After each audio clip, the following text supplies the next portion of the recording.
There's a large amount of people that play The Sims to tell stories.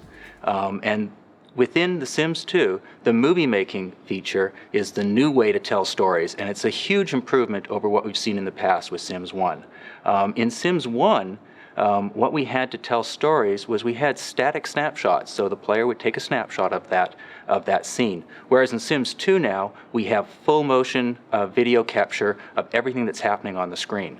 A second thing about Sims 2 is that we have a fully roaming camera. In Sims 1, you were fairly constrained with your camera. In Sims 2, you can go anywhere. This is a really powerful feature of The Sims 2, and it's very accessible to your average player, but like any powerful feature, a few tips, a few tricks really helps out to really take full advantage of this new feature within The Sims 2.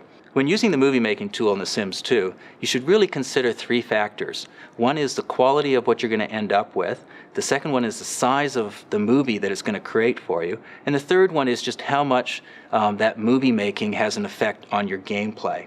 And so those three factors are up to you to adjust within the UI, the camera UI options panel.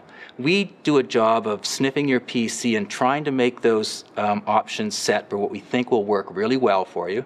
But for example, you may want to create a larger file or a larger, higher quality scene, and you can go in and change those values. But if you have a higher quality scene, it's going to take more space on your hard drive. If you have a larger scene, so you want to go full screen capture, that's also going to take more space on your hard drive, and it might slow down the capture a little bit. Keep that in mind, that you want to balance off the size and the quality and whether you're capturing audio with the speed or the effect it will have on your gameplay. So go into that camera UI options panel and just play with those values. You're not going to hurt anything, just give it a go. If you're creating a horror movie, go into Body Shop and create a zombie. Create the zombie skin with the zombie clothes and a crazy looking zombie head. Or maybe you're creating a science fiction movie. Create an alien. Go into Create a Sim or Body Shop and create that alien with green skin or purple skin, with pointy ears, with crazy hair, and some funny alien clothes. Here's another thing to do if you really want to create a crazy looking cast. Find the cheat that allows you to ignore the bounds of Create a Sim when you're creating somebody's facial features.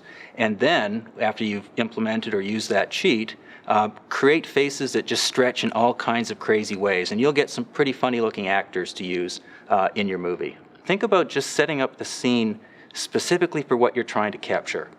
So if you're trying to capture somebody sitting at a couch, making out with somebody else, don't build a full house to do that. Just build that part of the scene that you need to capture that. Let's say you want to use one of the fancy pre-created houses that exist within the game that as it's shipped. Here's an idea. Take your Sims that you've created that you want to use in that movie and move them into an empty lot. And in that empty lot, find the cheat that gives you more money and cheat up their money. And then take that family of Sims that you've just created and move them back into the family bin. Now go to that lot that you really want to use with that cool, expensive house in it, kill off all the Sims. Just kill them off, get rid of them, and then go back to your Sims that you've just created in the past, which have lots of money now, and have them buy that house. And there you've got a house at your disposal to use for movie making. Lighting is a really important part of any scene when using the movie making tool.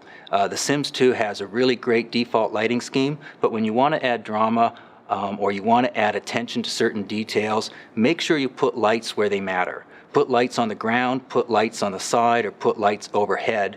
You have the option of putting lights just about anywhere in the game. Make sure you save some money when you're playing the game to add those lights. So sure, you can use the cheat, but just make sure that you have enough money around to buy the lights to add that sense of drama or the highlighting to the scene that you're about to shoot. Sometimes when you're capturing things, it's just serendipity. You see things happening and you just want to capture that moment. You press the key and it starts recording. So when you're about to see that interesting situation unfold, don't be afraid to hit the pause key and hit it quickly, because that'll give you time to then set up your cameras and to get a scene that you really want to film. So the bottom line about movie making in The Sims 2 is it's addictive. Hours will pass like minutes, so keep looking at your watch, otherwise the sun will be coming up before you know it.